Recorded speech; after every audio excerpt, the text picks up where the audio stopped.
朋友们，大家好，我是你们的老朋友。在这堂能改变你家庭饮食习惯的关键课程开始前，想先请你做个深呼吸。不管你现在是在厨房洗碗，还是刚吃完饭，都请把手中活放下，找个舒服的地方坐下来，因为接下来要讲的内容关系到你和全家人的身体健康。现在请你跟我一起在脑海里回放一个场景，这大概就是我们每个周末饭后都会演的那场固定戏码。也许就在上周五晚饭后，也许就在昨晚，你家的餐桌上放着几盘没吃完的菜肴，也许是一盘煎得漂亮的鱼块，也许是一盆为了进补特意炖的汤，又或者是一堆青菜。这时候，家里那位把节约二字融入血液的家长就会走过来，他的眉头皱起，眼神里满是心疼。他已经找好了保鲜膜，打算像对待宝贝一样包裹起来。可就在这个时刻，家里的卫生小卫士出现了。也许是刚回家的孩子，也许是在健身房刚上完课的儿媳。看到这一幕，他们的眉头瞬间打成了结，话语里虽然带着关心，语气却透着急躁。妈，这些菜都放冷了，没剩多少，扔了吧。跟你说过多少遍了，隔夜的东西全是细菌，吃了容易生病。听到这话，家长手上的动作往往会一致，他们会边加快速度包裹，边带着几分委屈和固执反驳。扔什么扔？这是早上特意跑菜市场挑的最好食材，好好的东西怎么就成了坏东西？你们年轻人就是太浪费。我吃了几十年隔夜饭，身体硬朗得很。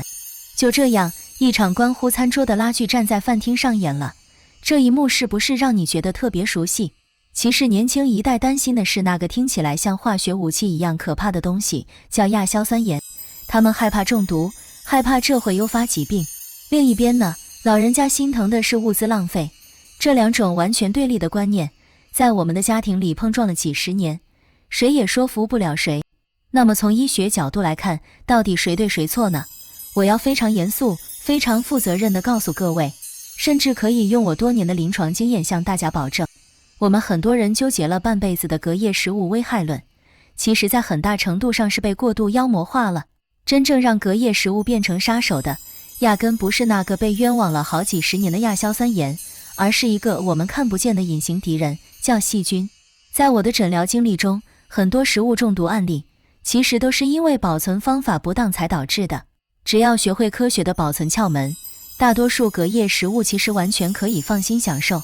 但医学总是严谨的，确实有那么4类特殊的食物，就像冰箱里的定时炸弹。朋友们，我们首先要触碰一下大家心底最怕的那个东西。一提到隔夜食物，大脑就会条件反射地蹦出来的那个恐怖词汇——亚硝酸盐。在我的门诊里经常碰到，很多年纪大的朋友，只要听到这2个字就拧眉头，仿佛这跟砒霜、毒药是等号关系。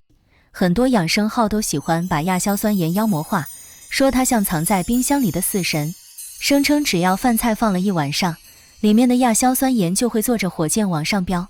吃进肚子里不仅会立刻中毒，还会慢慢转化成致癌物质。但是从医学角度来看，事实真的有这么吓人吗？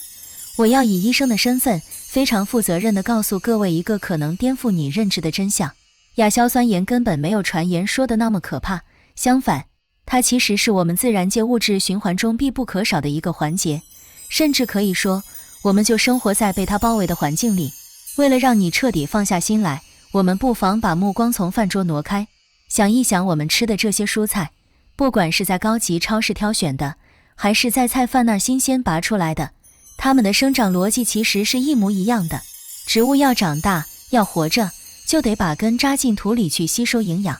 而土壤里最关键的营养元素就是氮肥。你可以把氮肥比作植物生长必须喝的营养液。在自然界巨大的循环里，不管是自然分解的腐液还是人工施加的肥料，最终都要提供这个氮元素。植物吸收了氮肥以后，会像个不知疲倦的加工厂，把这些原料变成氨基酸和蛋白质。但这个转化不是瞬间完成的，植物在处理氮元素时，就会自然留下一部分硝酸盐。这些硝酸盐一旦碰上某种酶或者细菌，就会发生化学反应，变身为亚硝酸盐。这就像水果里天生含糖，海水里天生含盐一样，是自然界千万年不变的常态。哪怕是一片刚从地里拔出来，还带着露珠的最新鲜的菠菜，送进化验室检测，里面也绝对含有几毫克的亚硝酸盐。所以，除非你决定从此绝食，否则只要你吃饭，你就每天都在摄入亚硝酸盐。它是大自然物质循环的一部分，绝不是人类凭空制造出来害人的毒药。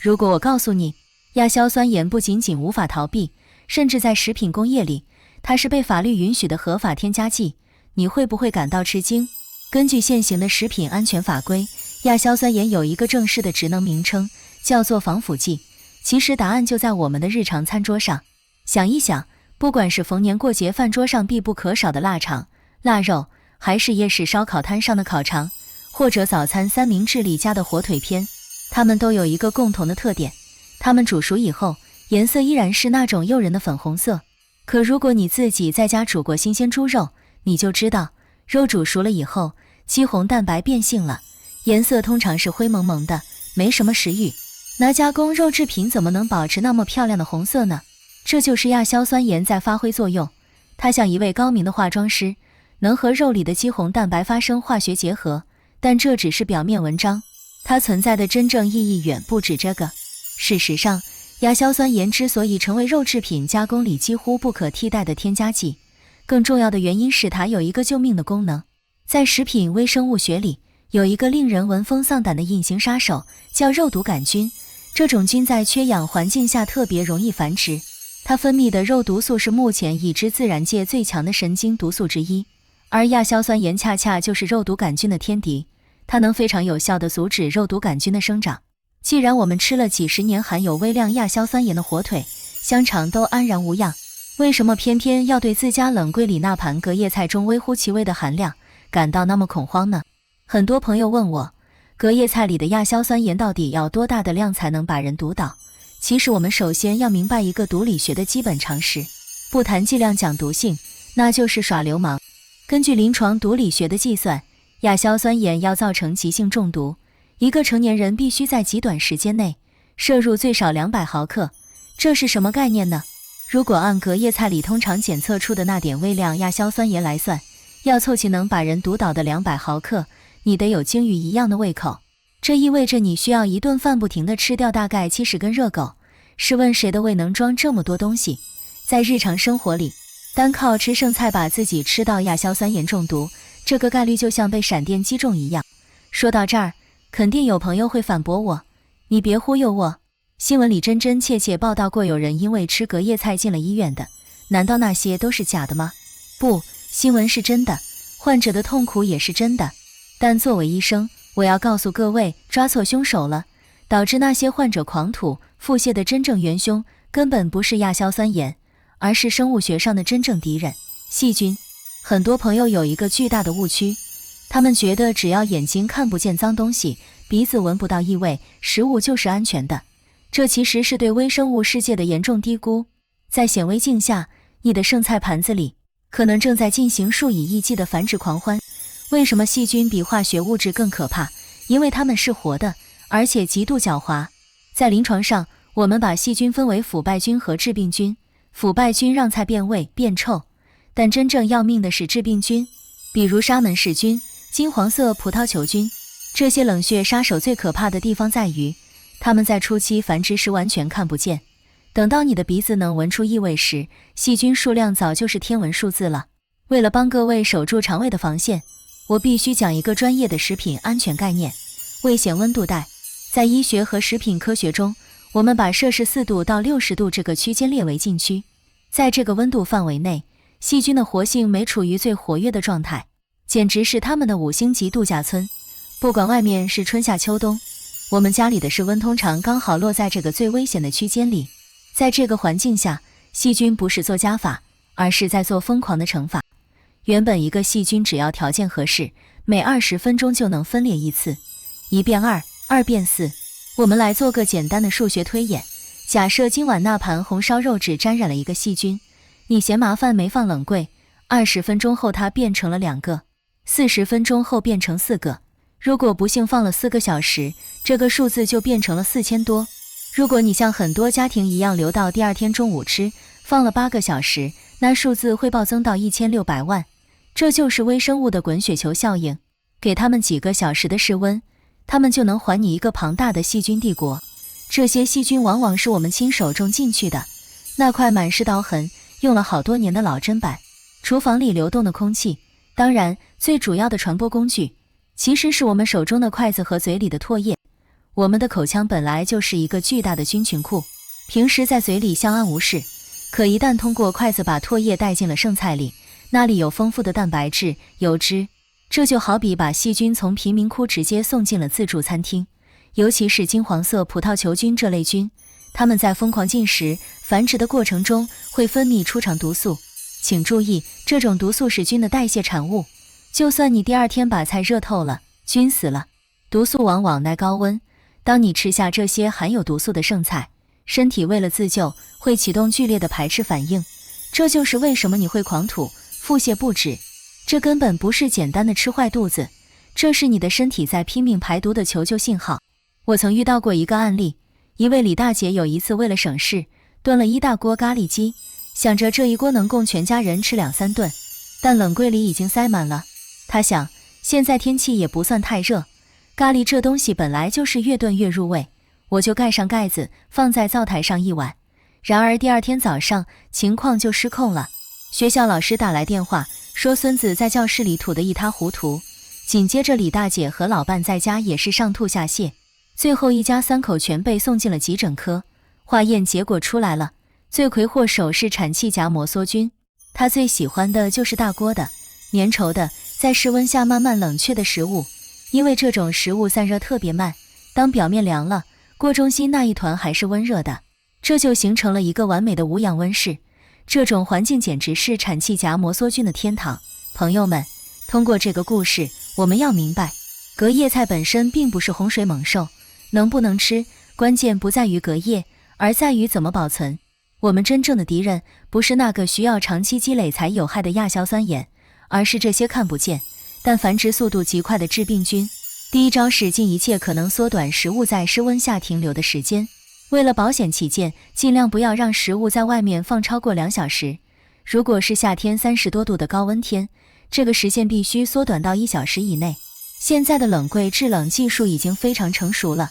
压缩机力量很强劲，放几盒还热乎的菜进去，对它来说根本不是负担。如果觉得太烫，你可以用大盆接凉水，把锅放进去，水浴降温，或者在流水下冲冲锅身，让它快速降温，然后立刻放进冷柜。第二招是给冷柜做分区管理，严防细菌互相串门。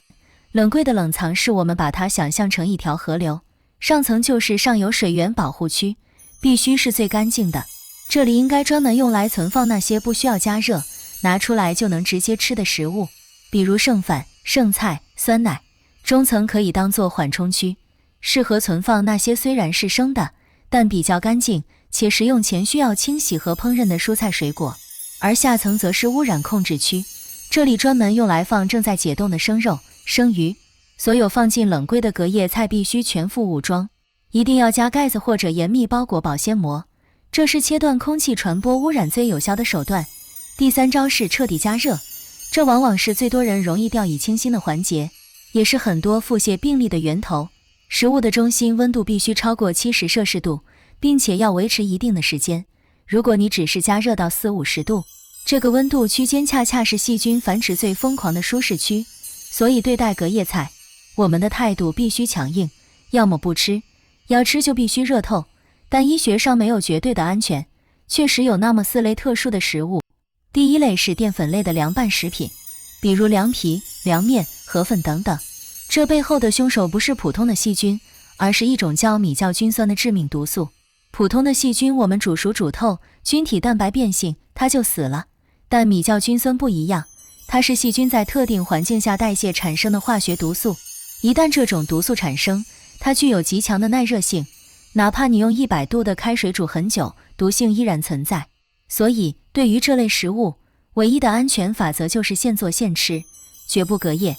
第二类是绝对不建议隔夜食用的海鲜大餐。海鲜富含优质蛋白和水分，这既是它的优点，也是它的软肋。随着放置时间的拉长，细菌和酶会将优质蛋白迅速拆解，产生各种胺类物质，这不仅会让鱼虾肉质变得松散干柴，更关键的是，这些降解产物进入人体后，必须依靠肝脏和肾脏来代谢解毒。对于中老年朋友来说，肝肾功能本来就在走下坡路，除了伤肝伤肾，还有一个更隐蔽的风险叫组胺中毒。如果不新鲜或者隔夜保存不当，鱼肉中原本无害的组氨酸会被细菌转化成组胺，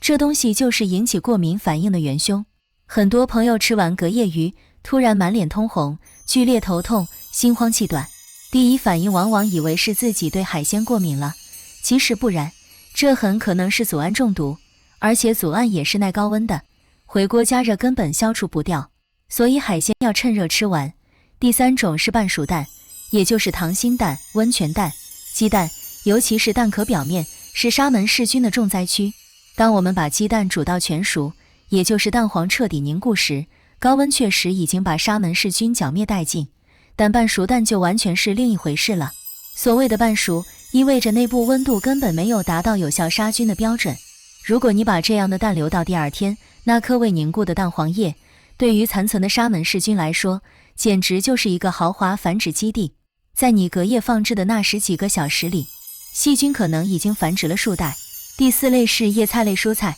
比如菠菜、空心菜等等。虽然我们已经为亚硝酸盐平反了，但叶菜类是所有蔬菜中自身携带硝酸盐基础含量最高的品种。当这些新鲜的叶菜经过烹饪再放置过夜，细菌分解的作用会比在肉类中活跃得多，导致亚硝酸盐的生成量呈指数级上升。更重要的是，经过冷藏再加热的青菜，营养价值和感官体验几乎完全崩塌，原本翠绿欲滴的叶绿素结构被破坏，变成了暗淡的枯黄，原本清脆爽口的口感变得软烂拖沓。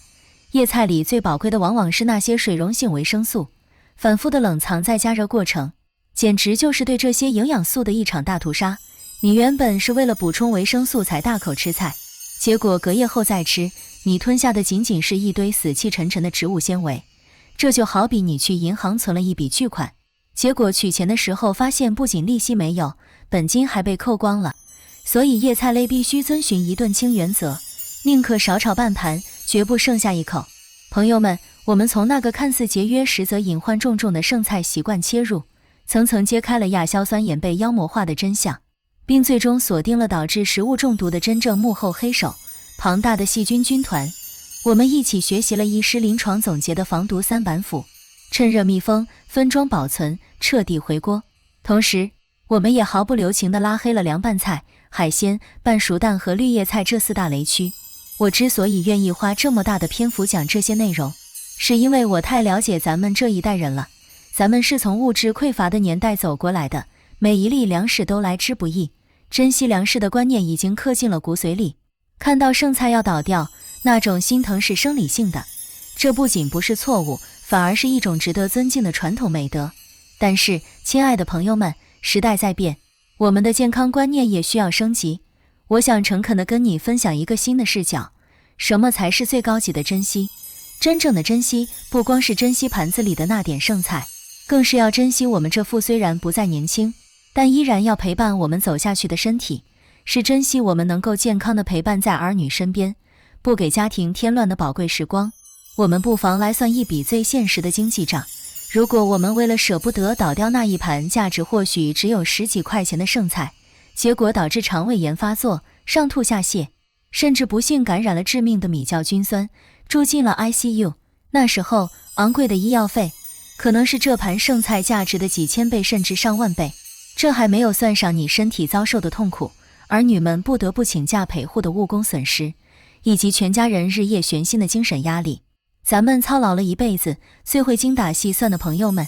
你心里这杆秤一定能称得出来，对不对？这不正是典型的丢了西瓜捡芝麻吗？所以听一句肺腑之言，从今天起，咱们在厨房里就要做一个战略家，做饭的时候量力而行，根据家里人的饭量，定额采购，定量烹饪，吃多少做多少，从源头上杜绝剩菜的产生，这才是既省钱又养生的最高境界。如果不小心真的做多了，请务必按照我们教你的科学方法去保存，但如果碰到了那4种红线食物，请你务必硬起心肠，该倒就倒，该扔就扔。你那一刻潇洒的挥手，不是在浪费粮食，而是在为自己和家人的生命安全排雷，是对健康最大的负责。真心希望这一套为你精心梳理的食物安全生存手册，能成为你厨房里的定海神针，让你在未来的一日三餐中，不再为了留还是扔而纠结，不再为了有害还是无害而恐慌，吃得明明白白，